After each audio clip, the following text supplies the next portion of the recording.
Hello বন্ধুরা, দেখুন আজকে আমরা কিন্তু আমাদের পুকুরে পানি শোধন করার জন্যে সেখানে কিন্তু জীবাণুনাশক দিয়ে ছিটিয়ে দিতে হবে। সেখানে হলো আছে হলো লবণ এবং হলো মানে চুন, এগুলাকে একত্রিত করে মিক্সড করে আমরা কিন্তু পুকুরে ছিটাবো। তো ছোট ভাইয়েরা কিন্তু ইতিমধ্যে কাজ শুরু করে দিয়েছে। পরিমাণ মতো কিন্তু লবণ এবং চুন মিক্সড করা হচ্ছে। এই মিক্সড করা হওয়ার পরে কিন্তু আমরা এই পুকুরে ছিটাবো পানি শোধন এবং জীবাণু শোধন করার জন্য জীবাণুনাশক হিসাবে কিন্তু আমরা এই চুনটাকে পুকুরে ব্যবহার করে থাকি, সবাই করে। তো আমরা পরিমাণ মতো কিন্তু মিক্সড করে নিচ্ছি। এখন পুকুরে কিভাবে ছিটাতে হয় আপনারা সেটা কিন্তু দেখতে থাকুন, শেষ পর্যন্ত দেখলে কিন্তু আসলে বুঝতে পারবেন যে কীভাবে পুকুরে ছিটাইতে হয়। দেখেন একেবারে কিন্তু দইয়ের মতো হয়ে গেছে, সাদা চুন সহ মিক্সড করে দিলাম। জীবাণু কিন্তু থাকবে না, জীবাণু রোধ হয়ে যাবে। এটা আপনারা কিন্তু পানির গভীরতা অনুযায়ী কিন্তু কম বেশি হতে পারে।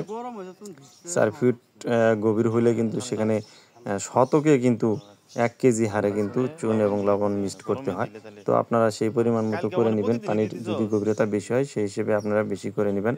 তো মিক্সড করার পরে কিন্তু সমানভাবে কিন্তু পুকুরে প্রয়োগ করতে হবে। সেটা আপনাদেরকে দেখিয়ে দিব কিভাবে প্রয়োগ করতে হয়। একটা মগে নিয়ে সারা পুকুর কিন্তু ছিটিয়ে ছিটিয়ে দিতে হবে। এক জায়গায় পড়ে গেলে কিন্তু তাহলে সমস্যা হয়ে যেতে পারে, এক জায়গায় পড়া যাবে না। তো আমরা আরও পানি দিয়ে এটাকে একটু হালকা করে নিলাম যাতে করে এক জায়গায় বেশি না পড়ে। এত একের পর এক পানি দিয়ে এটাকে মিশ্রিত আরও করতেছি যাতে করে এক জায়গাতে না পড়ে, সারা পুকুর যেন ভালোভাবে পড়ে। যার কারণে ছোটরা কিন্তু পানি দিয়ে এটাকে মিক্সড করে নিচ্ছে। আমি পুকুরে নামবো না, কারণ ওরা দুইজনই পারবে, যার কারণে আমি পুকুরে নামবো না। পুকুরে মাছ ছাড়া হয়েছে আপনার পাঙ্গাস এবং তেলাপিয়া, আর আছে আপনার হলো যে কার্পু আছে এবং রুই, না রুই না, কাতলা আছে, মৃগেল আছে। তো আরও একটা জিনিস দেখাচ্ছে ছোট ভাই, যে চুনের ভিতরে কিন্তু পাথর দিছে। দেখেন পাথর, চুন কিন্তু পাথর দিছে। তো এটা ব্যবসায়িক পলিসি।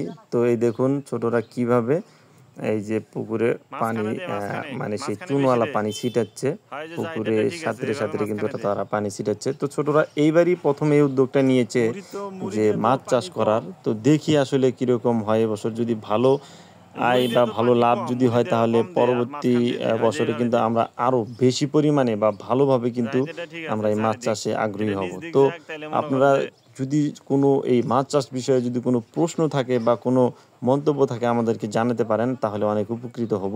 এবং কারো যদি কোনো কিছু জানার থাকে তাহলে অবশ্যই কমেন্ট করে বলবেন। আর ভিডিওটা যদি ভালো লেগে থাকে অবশ্যই আমাদের চ্যানেলটাকে একটা সাবস্ক্রাইব করে যাবেন, পাশাপাশি একটা লাইক শেয়ার করে দিয়ে যাবেন। তো ধন্যবাদ সবাইকে। আজকের মতো ভিডিওটা এখানেই শেষ করে দিচ্ছি। চুন দেওয়া শেষ, এরপরে আমরা কিন্তু মাছের খাদ্য দিব। ধন্যবাদ সবাইকে, ভালো থাকবেন। নেক্সট ভিডিওর জন্য অবশ্যই চ্যানেলটার সেই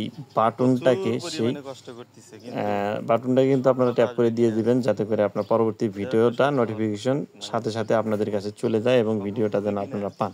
আর অবশ্যই সাবস্ক্রাইব করে যাবেন। ধন্যবাদ সবাইকে।